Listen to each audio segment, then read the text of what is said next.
You're listening to SM Media.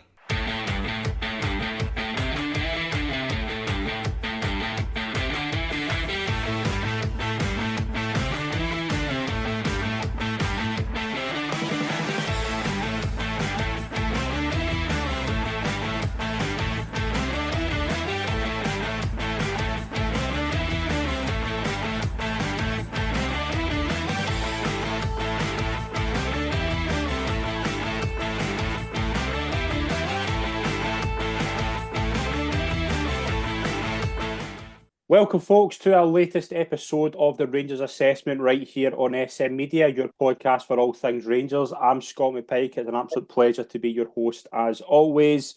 It's been a few weeks since we've been on the show. Obviously, Rangers have been up and down since then. I think the last pod we did was right after the Celtic game, which was obviously quite a depressing one. And we thought, next one, do we come back? Do we kind of cover every game? And that could go one or two ways. It could either be all good, all bad. But instead, we opened the floor up to some contributors, some people who listen to the podcast, and we got for this international break. There's not much happening in Rangers at the moment. We thought we'd get some questions from our viewers, so we do have some questions that we're going to answer. It's a pleasure to welcome a first timer on the show, but it's someone who I've been delighted to share a podcast with in the past. It's a pleasure to welcome from the Gallant Few, Mason Stewart. Mason, welcome to your first appearance in SM Media, mate. I'm sure it is. It is my first, mate. Thanks so much for having us on. Really appreciate it. I wish I was talking about more positive times with Rangers at the minute, but it is what it is. It's not been the best time for us. We did get a kind of mixture of questions. There are a lot about boardroom stuff. Like obviously, there's been a lot of kind of boardroom news over the past week or so that we'll probably get into. There's a lot of on-field stuff. There's a lot of kind of other stuff about kind of youth development, things like that. There's a good spread across the questions, and we're as well just getting right into it. We'll start with a kind of, I would say, a cheery one, but it maybe lead to some kind of debate.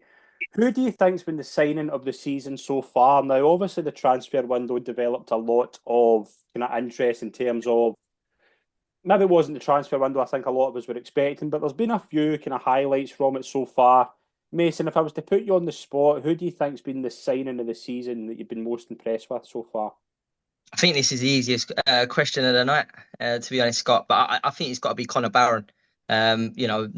What's it going to cost us to get him? I think 300-400 grand maybe. I know it's got to go to a tribunal that hasn't been decided yet. But it kind of frustrates me at the same time, Scott, if I'm honest, because this is a market that we haven't used enough in the last couple of years, and it's on our doorstep. And it's literally, you get a player in, no bedding in period needed. I think he's getting better each week. And do you know what? He just does the basics really, really well. And again, low fee, young Scottish. I think we will sell him for a decent profit eventually. I think it's a really shrewd signing. I'm really happy we got him, and he wasn't another player that sort of followed suit and gone to Italy or even down south that was rumoured at the time. So it's got to be Connor Barron I'd say by some distance. I think the thing with Barron that's impressed me as well, and it's something you've rightly pointed out, we have seen in the past few years, Rangers haven't really utilised that kind of Scottish market. We've seen the likes of like Ferguson being a good example, even Aaron Hickey. Like there's players who go abroad and really hit the ground running there, and you're thinking what could have been. I think with Barron, it was relatively low risk, and because of the kind of record the likes of like Ferguson has had, I thought there was very little chance of it in the summer. But it's something you pointed out as well. He's come in, he's just been not basic. That's maybe the wrong term because one thing that does impress me about him is he does have the energy. I think like because of the lack of, I would describe a destroyer in that kind of sixth position, he's had to do a lot of work in that midfield role, and you have seen him use a lot of energy when you think he might need rotated. But there's times as well where you think he's got bags of energy and he can play all game, and that to me, he's in that kind of good position now where he's starting every week. But is it a bad position to be in? Where is it bad for his development that he's going to have to start every week because there's nobody there to kind of do what he does in terms of protection? I think so, mate. I think that's a big one as well. I think there's gonna be times this season with the size of the football club and the pressure that's going to be put on him, where he's going to be thrown out to the wolves. And I think the same with Diamande as well, Scott, where there's not a natural experienced number six to go and help. I think it's been really poor recruitment again and really bad management from, I'd say, from Clement not to press the ball and get an experienced number six in the door to help these young, because they're still young players, 21, 22 years of age.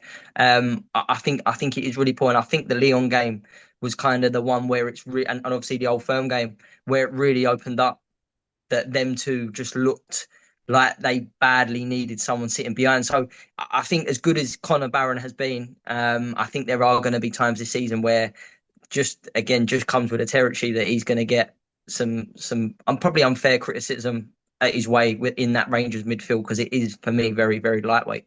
And I've spoken to a couple of managers at kind of other levels about kind of players like Connor Barron, and the one thing they say is that he's not exciting. Now, that I get and I understand to a degree, but we haven't seen, like last season, for example, the one big issue I had was there was absolutely no mobility in that midfield, and Yeah. he's brought that now. Again, like Sterling, I think can come in and do that, but again, we've got to realise he's still young as well, and it's not his natural position. Raskin, I don't think's hit the heights. That's kind of something I want to touch on later as well. Yeah. He is going to play a lot of football, and it is important that he is managed correctly. But it is just a case of, and I get the simplicity is something that Rangers haven't had. Like I would always go back to a lot of Celtic fans would talk about Scott Brown, and I would never understand it when they said, "Yeah, he just does the simple things." And then like the more kind of modern football is becoming a case of you have a set midfield. It's not a case of back 10, 15 years ago where you had your two centre midfielders. One would kind of be box to box, one would be your more creator. Not that now, you've got three in there, you're relying on kind of one striker.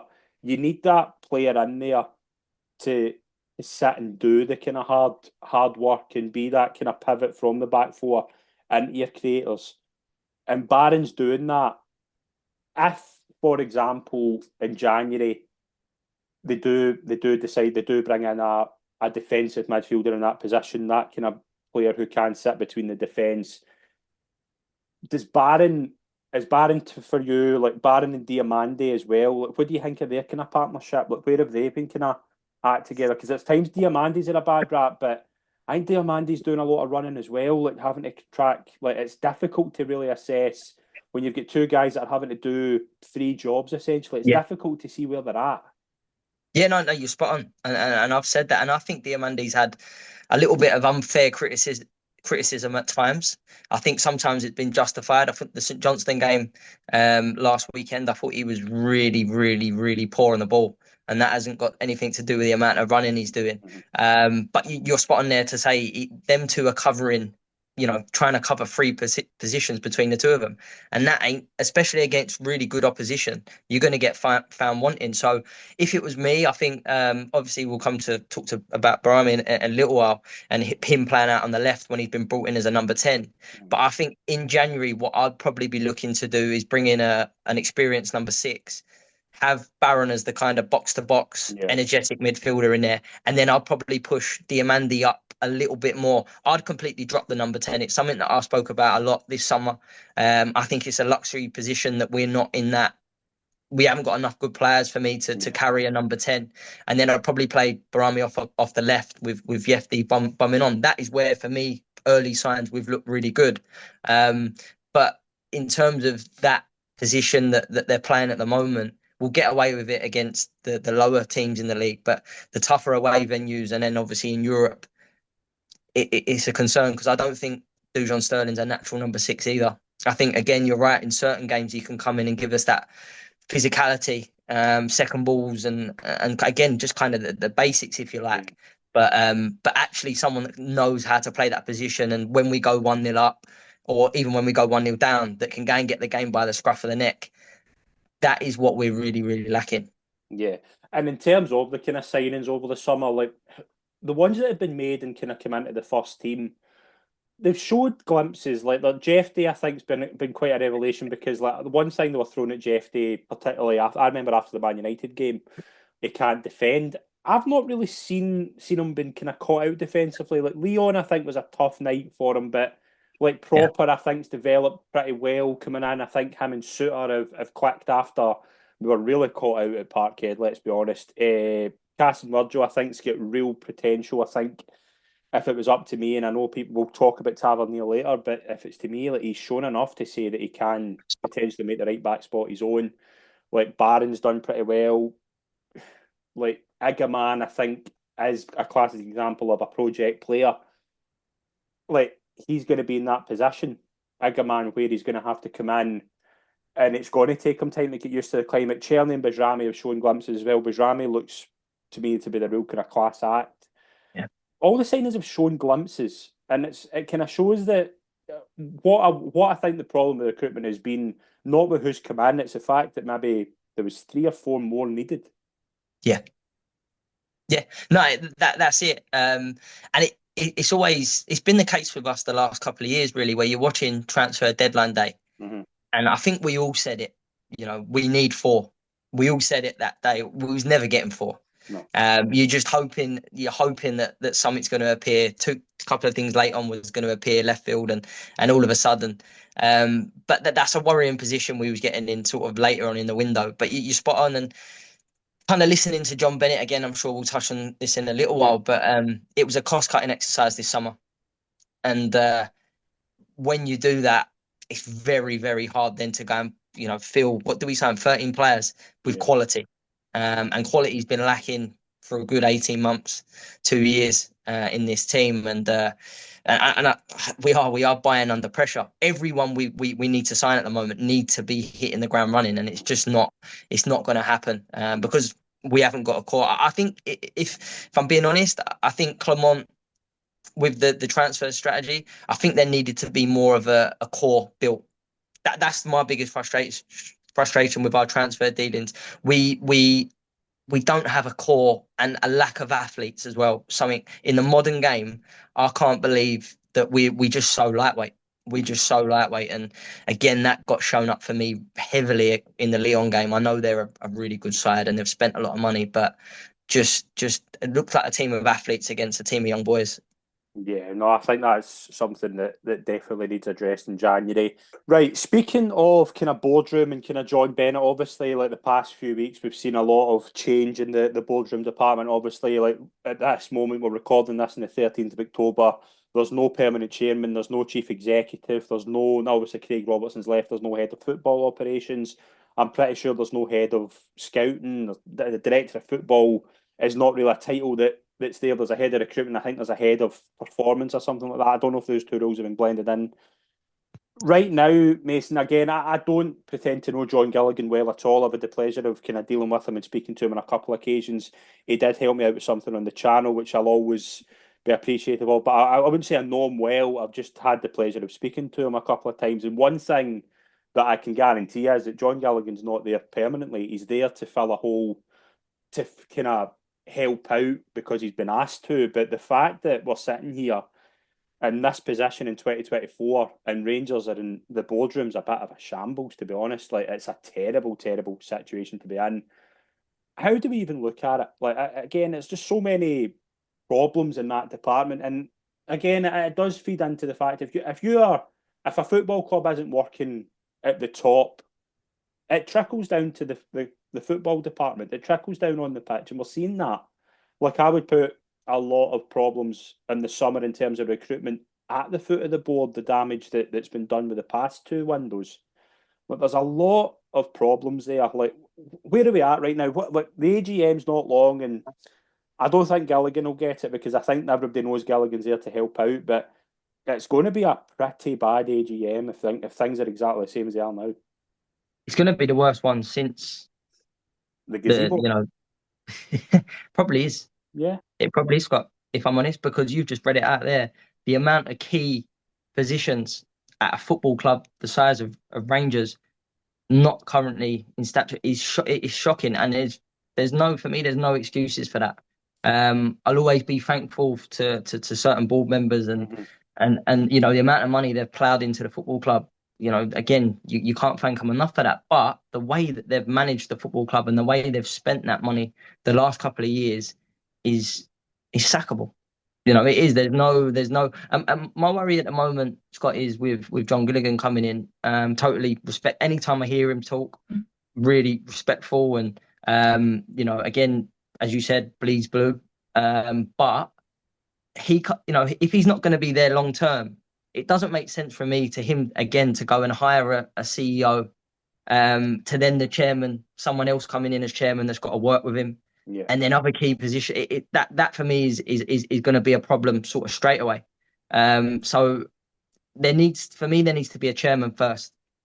I think a chairman needs to be solved quickly, and then the CEO, because doing it the other way around, I think just I think will cause issues. The only good side I'm sort of coming out with this is it's a great opportunity for someone to come in with literally a clean slate Yeah. and get them positions filled properly with people that should be the size of a football club like ours. They deserve to be, and they can handle that.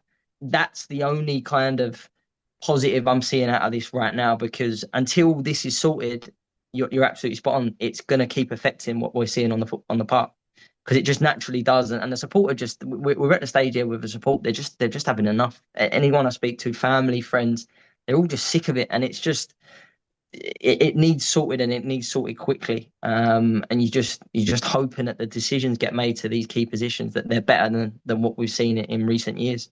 That's something I wanted to bring up because you obviously said about the need for stability. Now, one of the questions that came up here was, as a Dave King and return the answer to the solution to the problem. The two ways to look at that is that very much the pro side was Dave King would come in and immediately stable the ship, and he would, because he's a major shareholder, he would look at what's best for his shares, right, and also what's best for the fan base. The other side of that is he's immediately said, and he spoke to obviously the media kind of right after the John Bennett departure, where he immediately said, I would be here for 2 years max. So, what do you know what I mean? We're doing this in 2 years again. Now, would the club be in a more stable position? I don't doubt it. But it's already, Rangers need a long-term vision. Rangers need somebody to come in right now. You're never going to get this opportunity again to replace three major positions at once. Do it now. Don't kick it down the road. Get the people in now. Now, the one I think would be who makes the decisions to do that. That's where Dave King and John Gilligan need to kind of work together and go, right, we've been here 9 years ago where we had to really start from the bottom.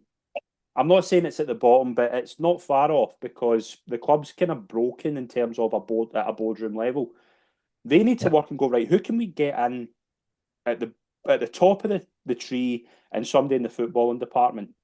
Now, I see people saying, right, the reason that clubs in Germany work so well is because they've got ex-footballers in to do that role. If that's something you look at, I would be all for that. But it needs to be the right person. You can't just be doing this all the time.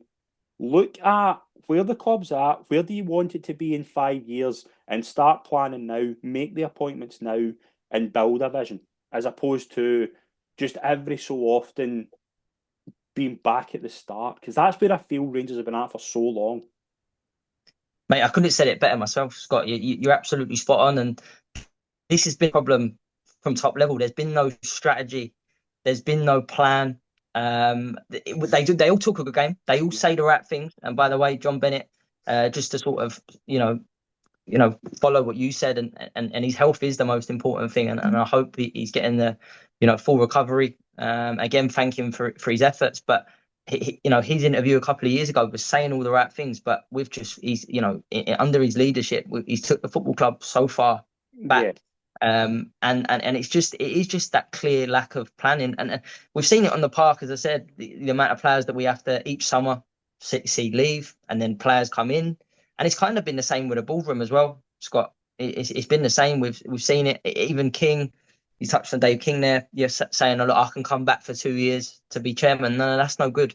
We need someone in that's going to be there for the foreseeable and to see this project through. Yeah. And again, that is a worry for me. Who's going to be making them decisions, Scott, on who is going to be chairman, who is going to be CEO, who is going to be director of football, etc. Because there's people on this board that have made bad decision after bad decision, and my worry is they're going to be on that board come the end of November, start of December, after this AGM, allowed to continue, and that is a big concern. And the other question regarding kind of boardroom level was: are we in the camp of a takeover? A takeover, or is that just unrealistic at the moment? My take on that is who who do you get? Who would come in? Who, like we saw talk of like Americans and things like that. I don't ever think that was really on. Rangers are a big brand, but Scottish football. See, if you're wanting to invest money in a football club, you're not coming to Scottish football. You're not, despite the name Rangers are. There's just no real worth in it for me. Like for the people that Rangers need, I just don't know if that's ever going to be realistic. If that, because like people are going like, oh, Saudis could come in. That again is a bit tongue in cheek, but that's never, you're never ever going to attract the big people that, like, for example, Everton. Everton like are a bit of a shambles as a club at the moment as well, but they're in the Premier League market, so you can rebuild them. You've got money to make, whereas that's not happening at Rangers. So it's a tough one. It's probably, I would say it's probably unrealistic at this moment in time. Would you go along with that? Yeah, no, I would, Scott. But I do think this is, if there is going to be any sort of investment or, excuse me, any sort of, takeover as such, this would be the perfect Yeah. opportunity for it. And again, I wouldn't like to think, 6, 7 months down the line, we're talking about this again. Because whatever happens in the next couple of months has got to stick, and we've got to see that plan through. But I totally agree. I think Scottish football is in a real bad way at the moment. I think that comes from, again, a completely different podcast, but the leadership at the top of the SFA, and the structure there needs to be sorted for then us to benefit off that sort of investment, and any sort of, Saudi takeover talk, etc. For me is just nonsense, because our problem actually hasn't been getting investment and spending money. That really, over the last couple of years, It's what you do with the money. Absolutely. Yeah. Absolutely. And it's, we could sit here and talk about every transfer. We've spent over 3 million, 4 million, and there's not one hit. There's not one hit. That is a big concern. Yeah, no, absolutely. And kind of getting into the kind of on-field stuff, is there a worry about the lack of goals in the squad? Obviously, Cyril Dessers is probably worth a showing himself, but there is obviously there's been for several years. I don't think this is just a new thing. The lack of goals from areas like, do you know what I mean? Like, I've always thought it's been, particularly last season, Tavernier was relied upon so much for goals. Sema was a big outlay in terms of goals. Dessers probably, like, again, we could cover a lot of him, just himself, but like Cherny again scores a double against St Johnstone. Bajrami, I think, can contribute, but there needs to be a lot more spread. Like, that to me is a big worry. Like, where are the goals coming from? You could say that about a lot of clubs at the moment, but there isn't that spread of goals that I think Rangers need. You need at least 4 or 5 players on 10 or 15, and Rangers have got 2 at the most the Yeah. past 4 or 5 seasons. Like, Yeah. it's a worry. No, it is. But Scott, if I'm honest, I think that the way the manager sets up is a big problem with that, because you've just said there, Sima last season off the left contributing, big goals. Tavernier on the other side was contributing, lots of goals. So it's kind of like his wide players and his number 9 need to be the ones sort of contributing with them goals. Where the midfield, again, we've touched on it earlier tonight. There's no goals coming from that midfield. And a successful Rangers team needs midfielders chipping in with 10 goals a season. That's just every successful Rangers team that's been, won titles and trophies has had that. And we're just relying again on the front three, and that won't work, because if the front three are nullified, we're not scoring goals. Because even Tavernier at the moment, he's which I'm sure again we'll touch on in a minute, Yeah. but he doesn't look like getting over the halfway line, to be honest. Never mind scoring a goal. So. And it's a thing as well. Like, Dessers, obviously, like, we know he's inconsistent. There's times where he can score. Like, again, like, he scored. I think he scored, 7 and 8 up until a certain point, and then hasn't scored in like 4 or 5. Agaman, I think, will get there. Danilo, his injuries are a worry, but like, Dessers is kind of relied on himself. Tavernier, as you say, hasn't been scoring as much at all. I don't think the midfield there's a lot of goals in it, to be honest. Like, No. You can maybe look at Hadji and think, right, he's maybe capable if he gets back into the squad. Lawrence is capable, but Lawrence is not going to get you those numbers. He's going to get you a goal kind of 1 in 4, whereas Rangers need midfield, like as you say, like a number 10. Well, that's kind of what, like, Cantwell, when he first came in, for example. Cantwell looked to me to be that player, but again, kind of fell off. It's finding goals from everywhere. It's like Cortez, Bajrami, Cherny. These are the guys you need to be scoring all in all. Celtic spread of goals is a lot better. Like, Yeah. the boy Kuhn, Maeda, Kyogo, and then like McGregor's been chipping in. The O'Reilly, the boy Engels will do that as well. And then they can, like, the centre backs are scoring. Rangers. When was the last time a Rangers centre back scored? Essentially, like, do you know what I mean? Like, you've got a lot of Rangers players are tall, but I can't remember the last time they scored for a set piece. Do you know what? I was trying to work that one out the other day, Scott, actually. Watching Yeah. us against St Johnstone, we had corner after corner. We Yep. just don't even look. We don't even look like scoring from corners. And you took the words out of my mouth there with the centre halves. Like, it's just it's so poor. It's so poor. Suter against Celtic's the last one I can remember off the top of my head. There might be some after that. Well, I think when I worked out, I think Ross County away. Sorry to bring that game up, but it was an own goal. I Yeah, think that was the last one. yeah, I think that was the last one, and it was an own goal. yeah, exactly. Do you see the tactical approach that Clement wants to implement? This has been something I've seen kind of come up again, particularly a game against Lyon. It come up, like, what is he trying to do in terms of tactical approach? The one thing I will say in his defence, it's very difficult to implement a style of play if you're changing your team every week. Now, there's two ways of looking at that. Rotation, obviously, if you need a big squad for rotation, but I mean, we'll get into this in the next question. But range, like, it's hard to put a style of play in if your players are just, if 1 week players are just dropping like flies, and we've seen, like, again, we won't say that too much. What do you think Clement wants to do? What is his style of play? Well, I'm being brutally honest, Scott. I don't like it. I think he's very he doesn't change the way he plays too much at all. As I said, that front three, like his wingers playing wide, high and wide. I, just in terms of that, the way he plays against the Leons, as I said, the other night in the Old Firm game, we're far too open. Yeah. We are far too open. And you can't turn games like that in a basketball match because we're going to lose because we don't have the quality to go and hurt them like they can, hurt us. And what I've seen of Clement, he doesn't really know how to set up a team to go and be rigid and hard to beat. Yeah. And I think in Europe, that is a must for us. And I think in fairness, that's what Van Bronckhorst had in, that Europa League run. Obviously, the Champions League was a disaster, but that was just due to the injuries and squad we had, I think. But he kind of knew how to set us up and be dangerous on the break. Now, Clement, and I sort of give him a bit of credit. We should have been 2-0 up against Lyon by the time they went 1-0 up. But you can't keep doing that because the team that we're going to go and face it's going to end up ugly. But sort of not dodging the question, coming back to his philosophy and style of play. it's I'm struggling really to go through and tell you one because he's someone that listens to his medical team a little bit too much for me about starting 11s.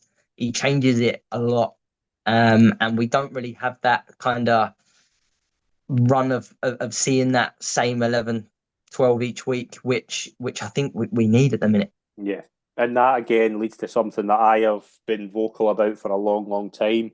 Can we have a conversation about the constant trend of injuries? Like, it's not. I always go back to, like, again, like, I've watched Rangers, but I'm 28 now, so, like, let's say 20 years, for example. Rangers going into a Celtic game would always have one or two injuries, and you'd be like, oh, will they make it? It's constant, and it's been constant for a long, long time. And the one alarming thing is it's the same players. Like, it was the same players last year. Like, Roof, Jack, Hollander was always getting injured. Do you know what I mean? But, like, Cortez, I don't think picked up an injury in his young career. Straight in at Rangers, 7 games he's injured. Then he gets injured twice since that. Danilo's been injured. Yet Ridvan. It's difficult to say, like, do these guys have a permanent future because you can't rely on them. Why is that though? Are they coming back too early? are they getting the right treatment? There's so many questions I have about what are Rangers doing in terms of medical? Like, are they doing the right things? Are they using the right treatments? Are they listening to the right advice? I just think there's too many similarities to like too many repeating patterns. Like it's not coincidental. Like players are picking up injuries constantly. I don't know where to go here. Like it's No. You're spot on. And I was actually talking about this earlier today because you're saying it's the same names sort yeah, of every time. What I didn't like about Clement was saying that he'd sort the injuries. I didn't like that because you can never guarantee that, Scott, as well. mhm. You can never guarantee that you're going to stop that because a player, as I said, could just go and do a freak injury and anything can happen in football, as we've seen. But he hasn't stopped it. He hasn't stopped it, and the Cortez one is frustrating as well because I like the look of him. By the way, Yeah, when he's fit, I thought I thought it. I still go back to it. I think if we kept him fit towards the later end of last season, he scored against Hearts. I thought he was excellent at Rugby Park. That was we obviously lost the game on the Saturday. The news come out that he'd missed the rest of the season. That was probably a bigger blow than we all thought at the time. But to go and again, sort of the injury he had to go and put £4 million as an obligation in that wasn't the right decision. I think you've got to see how he gets on before going and putting that money. Yilmaz for me he's never going to work in Scottish football. It's never going to work. I can't believe we replaced Rivdan Yilmaz with from Calvin Bassey, a yeah. 6 foot beast that was working for us. That type of player. Um, and yeah, there's too many. There's too many. You know that Nico Raskin is going to probably break down in the next couple of weeks with an injury. You said it yourself. You can name the players that we can't rely on, and that whole department needs looked at. But I've got to question the manager again on that one, Scott. I know he said he's trying to sort it, but what is going on? That was something I wanted to bring up as well. Like, and again, that's something that I didn't understand not going in for another centre half because, like, although like while he's been at Rangers, he hasn't been injured too much. John Souttar's done both his knees. I'm Yeah, pretty sure he's done both his knees, or it's his Achilles and a knee. Like the way the Rangers players are getting injuries, why would you not have cover for that position? It just feels to me if Suter or Proper get injured, where on earth are you going now? Like to yeah, me, do you know what I mean? Like that, there's not a lot of depth in that position. Lawrence, I think, something similar, coming off a really bad injury, looks to have lost the explosiveness and the mobility that he had when he came in. Now, I still think he can contribute, but to me, what I think Clement wants him to do, I'm not seeing that. I no, think he can give you goals, as we saw. I mean, we saw like Dundee United and Hibs, two really good goals, but you can't. He's not got the explosiveness that he came in to do. So why are they so short in that position? And to rely on players who've picked up bad injuries is kind of what I'm getting at here. Just feels to me that it just seems as if Rangers are one or two injuries away from another crisis. well, do you know, you've made a really good point there, just to sort of pick out Tom Lawrence. And what I'm picking up with Clement, he wants his number 10 to be that explosive, Yeah, running, all action number 10. Tom Lawrence is never going to do that. But what I'm finding with Clement is where he is not learning from the previous manager, Michael Bill, and then obviously Van Bronckhorst is they both run players into the ground. yeah, Players that could, should not be running to the ground because it would leave us really short. And you've just said it there at centre half. We get an injury there, we're banging trouble. yeah, Dessa's up front, plays every minute at the moment. yeah. And I'm not a big fan, but that's pretty much all we've got because we've seen Igaman, like, he looks bright, but he's not, for me, he doesn't look ready. No, Um, and then Lawrence is another one. I can't believe the amount of games I'm sitting watching the game going, how is Tom Lawrence still on the pitch? He can hardly move. And all is going to happen, he's going to get a knock and he's going to be out for a long time. So, yeah, I'd question that as well in terms of, yeah, we can look at, recovery and the way we train, but just overusing players, Scott, is something that we've done, we're just not learning our lessons there. right. Let's kind of jump on to the kind of next question here because there's a couple of questions that kind of fall into one category, and it is obviously kind of youth development. Is there any youth players who can break through, and has the club ignored youth for too long and purpose? Now, on the question of the kind of has the club ignored youth for too long, I think that's one that we can go back for several years. Rangers have never been good at bringing through youth players. Now, you can look at like history like Alan McGregor. Alan McGregor came in and was a permanent mainstay. Alan Hutton got a big move. Patterson been another one. But Rangers have never been able to bring through youth. And again, that kind of annoys me about the training centre. That was meant to be the symbol of an academy. And I've not seen enough in the 22 years that's been in place to go, that's worked. Why is it not working? Why are we doing this in 2024 again? But you see, you have to have a good youth system in Scottish football. Rangers, that's again another problem. Where is the next big sale coming from? It's certainly not coming from the youth department. Why are we not working there? Again, Scotty, it's another one you sort of took the words out of my mouth. But just why are we so far behind here? It's why is a Motherwell, for instance, able to, bring in a player like Lennon Miller and allow him to go and develop into the player that he's becoming. When we're continuing with players like Kieran Dow without giving some of our youngsters that opportunity to go and make mistakes. And I can't get my head around it, Scott. And listen, I know the pressures that come with playing for Rangers are completely different. I totally get that. And it's a really difficult for any youngster to come into that team and sort of come in and make an impact when the football club's not doing well. And you just named there some of our players that have come through and we've managed to get good money for and move on. They all done it in successful Rangers teams, so it does make it a little bit easier.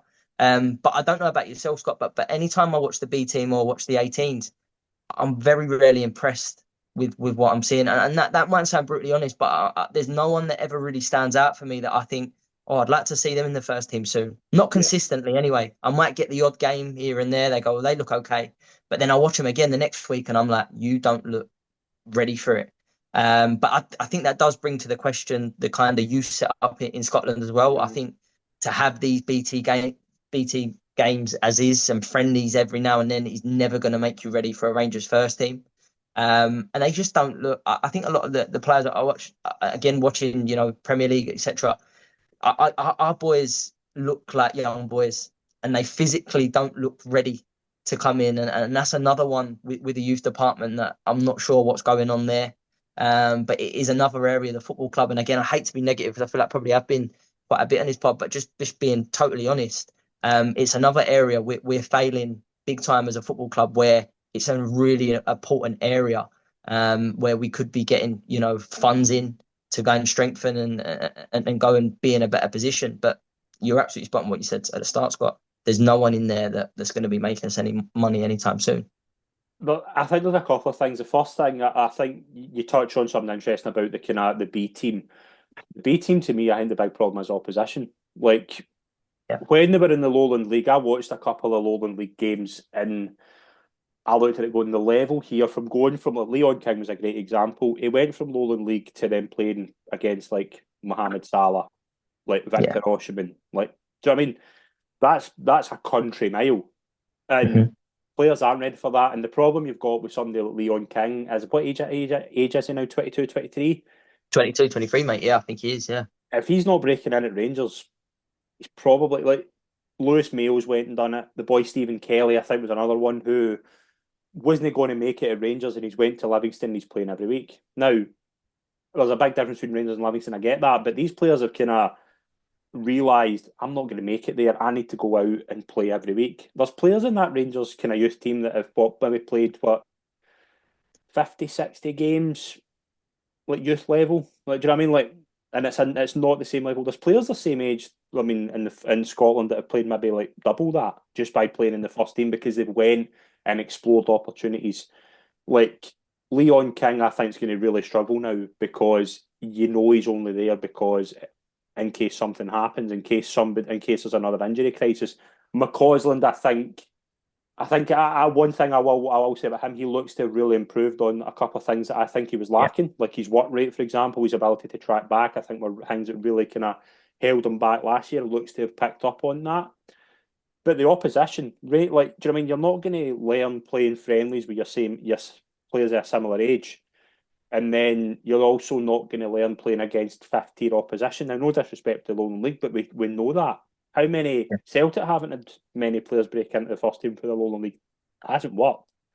But like Bailey Rice is somebody I want to always kind of use as an example here. I remember 2 or 3 years ago, it was just after COVID, and being at a game. I think he was definitely still at Motherwell, whenever that was. And being at a game, being at a youth game, it was Motherwell against Kilmarnock, and there was this young boy in the middle of the park, and he just looked busy. I think he was maybe 16, 17, maybe younger than that. He looked tall, he looked massive. And I turned round and said to somebody, I says, who's that number? I'm sure he was number 6. Who's that number 6? And he said, it's Bailey Rice. I was like, right, okay. So I'd keep an eye on him. And he was the best player in the park by a mile. And I remember kind of thinking, right, Rangers are looking at him. He will really kick on at Rangers, and he just hasn't. Now, is that down to opportunities, or is that down to not really being able to being a kind of big fish at Motherwell, then coming to a team like Rangers where you're differently coached? It's not the same. But Lennon Miller's been told you will be at Motherwell, you will start every week as long as you're fit. And look at him now; he's going to go for quite a few quid. Whereas Bailey Rice is probably a similar level, I think, in terms of ability, but hasn't had the opportunities. Why is that? Why are we not giving these players opportunities? But we can't say the players in front of them are absolutely unbeatable. Do you know what I mean? You can't take them out of the squad. There's 4 or 5 positions there. I'm thinking, who's coming in? Like, is there a right back there that's better than Tavernier? Is there like Alex Lowry's another one? That's probably a different argument. But there's players in that youth team as if they're reaching that age where you think if you're not going to be playing in the first team, you need to move on. Yeah. And I think we're at that with a lot of those players. Like, but why are they not getting opportunities? Like, you've got to be good enough. I get that, but we don't. You're never going to know. Yeah, it's the Bailey Rice one is obviously the big debate going everywhere at the moment, and it kind of sums us up. To take their best player, someone that even the Motherwell sort of support and fans that watch that team would say you've got the better player there. But I don't care who you are, Scott. You only improve by playing. Mm-hmm. You only get better, and you go and make them mistakes, and you learn by playing games of football.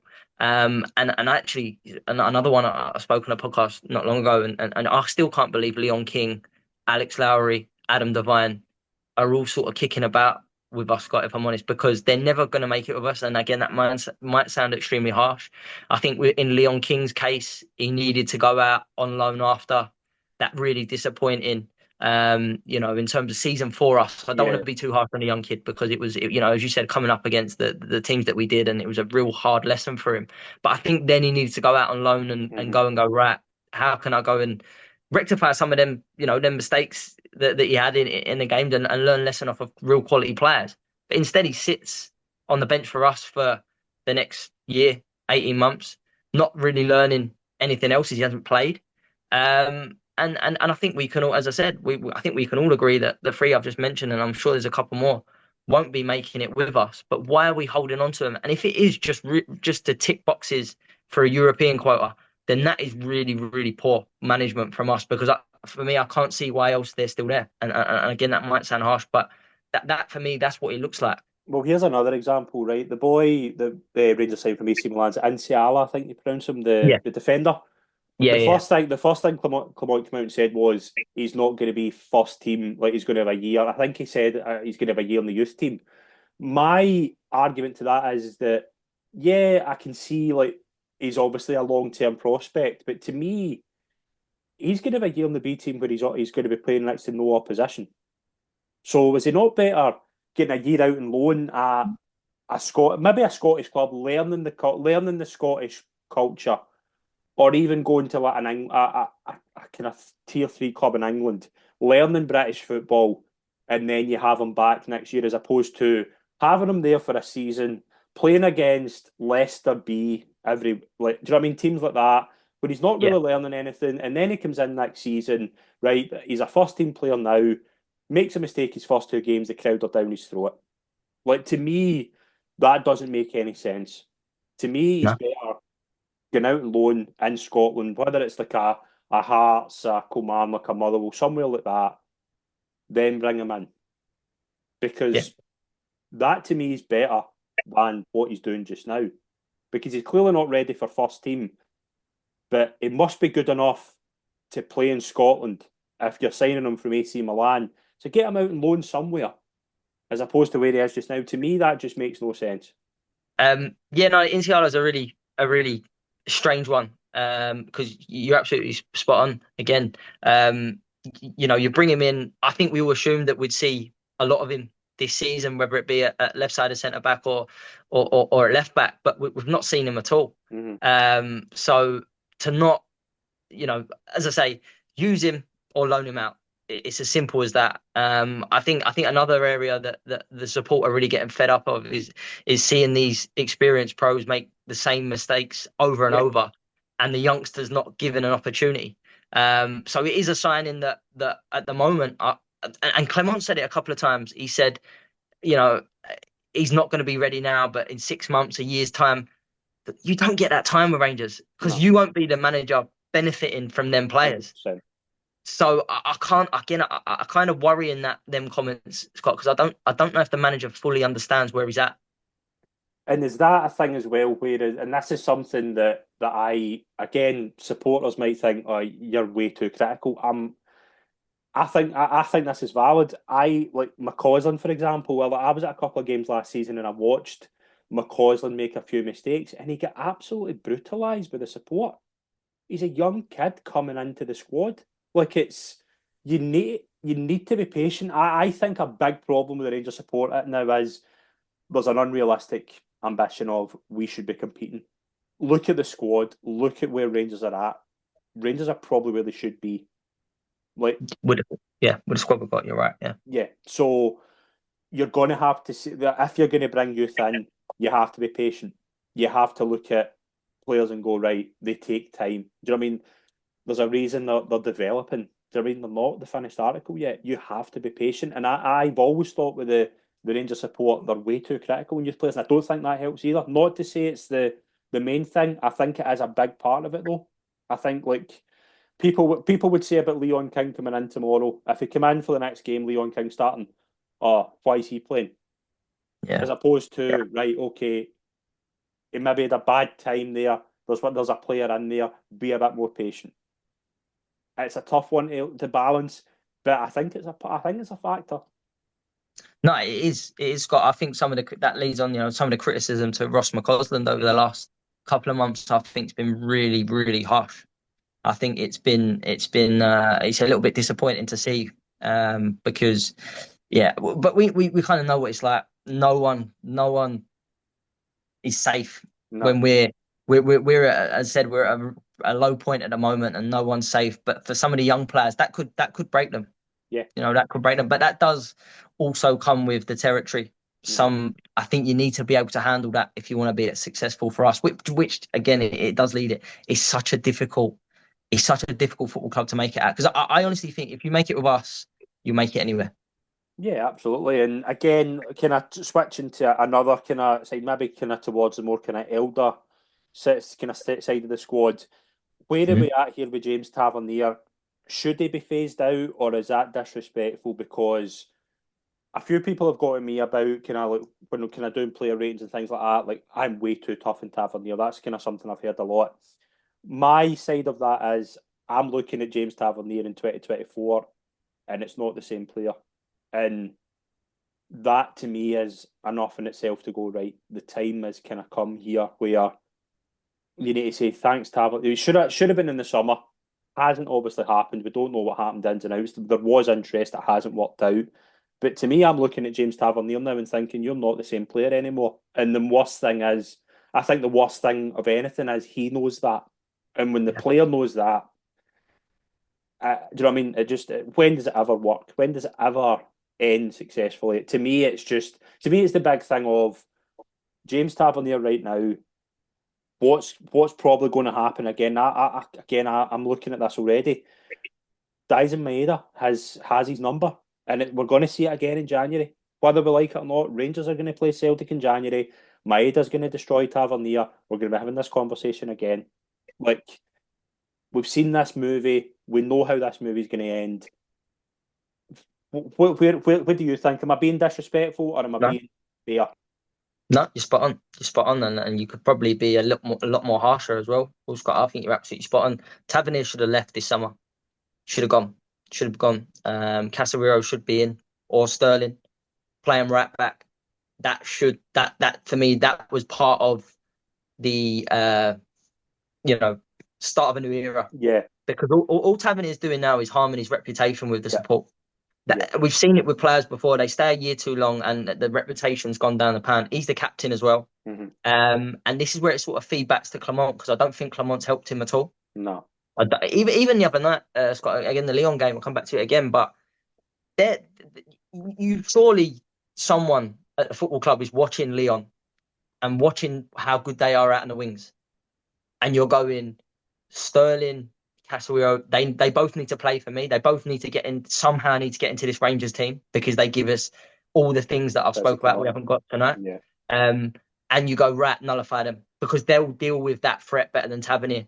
Mm-hmm. That's what, for me, a sort of clued up manager looking at what team's good at and what we can do to sort of combat that.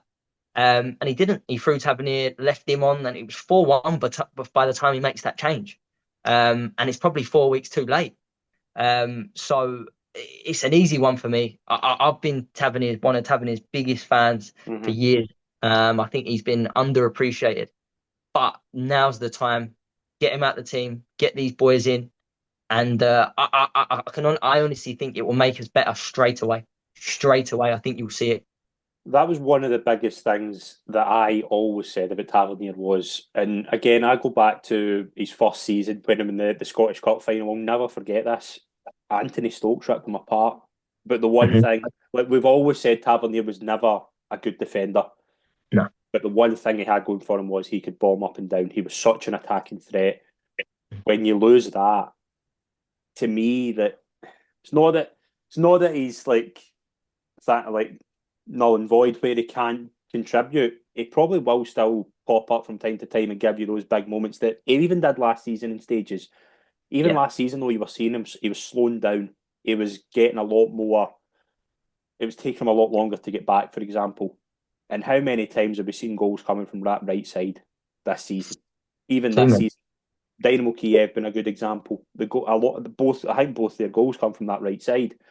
And is it maybe loyalty? Is it maybe it has been a big part of those Rangers sides over the past couple of years that have really struggled? But we see it now, Mason. He's struggling. He's not the same player. And the fact he's not the same player is the sign of he should have been replaced in the summer. But to me, again, that was the key one. That was a key position to me to replace, because I look at Celtic's Alistair Johnson, for example. He bombs up and down, but he's an excellent defender. Rangers need that big defensive presence in that right side position. And right now they don't have it, because the player that's there is not the same player that he was 2 years ago. Even 2 years ago. Like it's Yeah. No, that's quite, you're totally fair. You're totally fair. And do you know what? The thing that's even more frustrating is, to me, there looks like there could be a quite quick solution to this. There's two. I think Casemiro, it looks ready. Mm-hmm. He looks ready to come in and defensively make us look. I'm not going to say he's a world beater. I've not seen enough of him there, but there's a really good performance from him in Malmo where I don't think the boy beat him once, and he's shown he's got strong. Strong, good in the air. He's got pace. Yeah, I don't think the manager's helping Tavernier at all. And what will happen? The support will stop turning on the Tavernier, which we've seen obviously some of that already that's continuing, and it will turn on Clement, because as you just said there, that game in January already, you're already looking at that and going, they're gonna go for him again. Absolutely. Absolutely. And that can't happen, Scott. That can't happen. Right, this is the kind of final question before we wrap up. I think any realistic Rangers fan would say at the moment, unless there's a minor miracle, the league is gone. I don't see Rangers calling that. They don't have the squad to win a league, let's be honest. What is success for Rangers this season? Like, Clement has signed a 4-year deal. Now, there's pros and cons to that. I think if you've sacked 2 managers at the same point, I think signing anybody to a 4-year deal, I think, is a massive, massive problem. Like, not to say that I don't think Clement can cut it. I do think with the right resources, he can. But right now, like, what is success for Rangers at the end of the season? If we're sitting here in May, what would we say is successful? It's a really that you're right to say about that 4-year deal. I still can't quite believe that. If I'm honest, I think that was Was it a again. sign? Was it a sign of let's just get a bit of stability because we know it's a bit chaotic in the boardroom? But the other way of looking at it is right. You've sacked two managers. You've paid them both. Had to pay them both because they were on big contracts. If things then don't go the right way, you're then doing that again, and it just looks horrendous.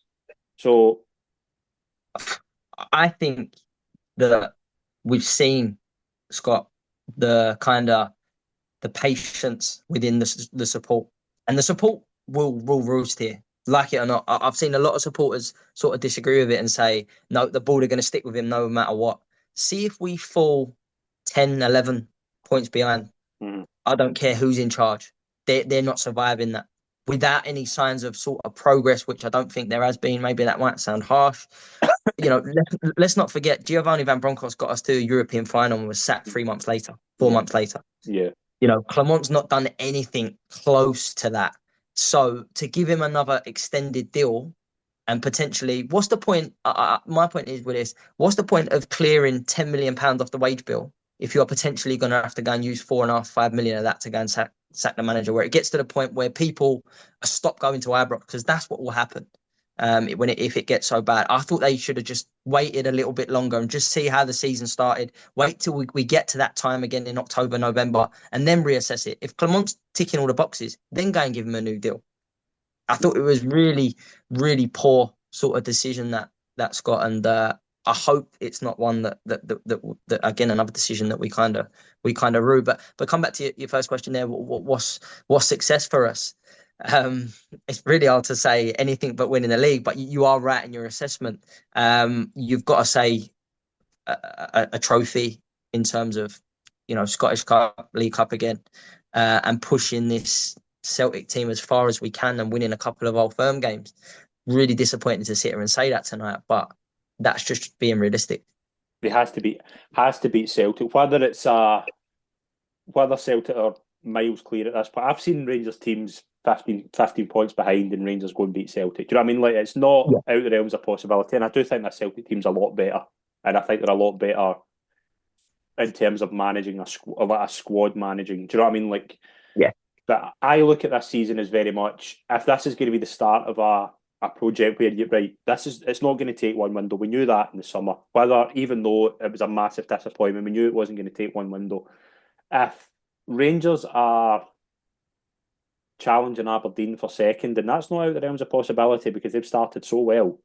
If Rangers are in that position in January and Celtic come to Ibrox and win comfortably, and the same issues are there from September, that to me is like Klemonski's work cut out, because the fans, I think a lot of fans I don't think they're impatient with the manager. I think they're understanding that this is an absolute shambles.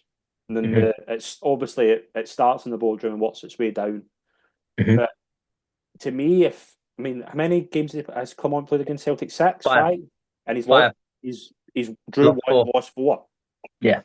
That to me, like, no manager can survive that. Now I really hope Philippe Clement gets it right, because again, I think you can't keep doing this over it. Let's just sack the manager whenever it doesn't. Like, again, you're spending more money to get rid of the manager, to bring somebody in. And I don't look at the managerial world now and think, who's coming in here? Like, that's another problem.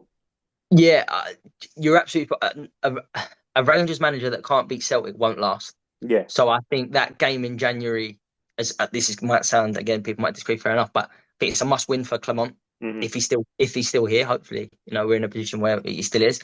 There might be a cup final, a League Cup final against them to come before that. He needs to beat them to get supporters on side, and a lot of the support keep going back to, well, Gerrard got time. Gerrard beat Celtic second time of asking. Yeah, you could see we were building. Gerrard bought himself time. That's absolutely. Yeah.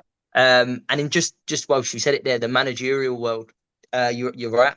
There's not, even the biggest clubs in the world are struggling. Yeah. But this won't be popular, but it's something that I would be all for. It won't happen. But David Moyes, Scott, I would take him all day long. I know that was split opinions, but I would take him all day long from what's out there at the minute. I think that would be that. I think that could be. That could be the. Have you ever seen Multiverse? The Multiverse and the Avengers. That's probably what that is. There's a world out there where David Moyes will be the Rangers manager. My kind of ultimate conclusion right now is I'm a bit more pessimistic than I know a lot of Rangers fans are, because I can see the problems that have been. That this has been an absolute. There's been calamity after calamity. I look at the squad building last summer and think that's exactly why Rangers are in the position they're in right now, because of what happened last summer. So, to me, I think the best thing is give the manager time, hopefully he gets it right, and we'll see where we are in January. Because to me, again, I don't think Celtic are going to be caught. I think what Rangers need to do is get through the kind of rocky period. Hopefully there's some boardroom changes, there's some much needed appointments made, and we'll see where we are. But I think right now it's just a case of let's just hope for the best. Yeah, that's where we're at. That is it. That is it. That is where we're at. But just to sort of add on that, Scott, I do want to see a bit more from Clement as well. Yeah. I want him to. I do agree. We can't keep sacking managers, and maybe again I've sounded a little bit harsh towards him. Mm-hmm. But for me, he sounds like a little bit of a he sounds very different man to what walked through the door a year ago, and that concerns me a little bit. But I need to see more from him, and all the things you've just said. You're right in saying. But I know beating Celtic probably helps for that as well. Yeah.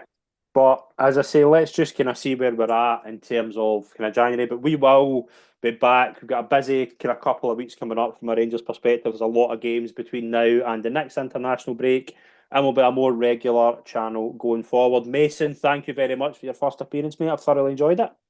No, I really enjoyed that as well, Scott. Thanks so much for having me on. Hopefully come on again, and thanks, Liz, as always. Absolute pleasure. Thank you very much, folks, and we will see you all soon for the next episode of the Rangers Assessment. Thank you.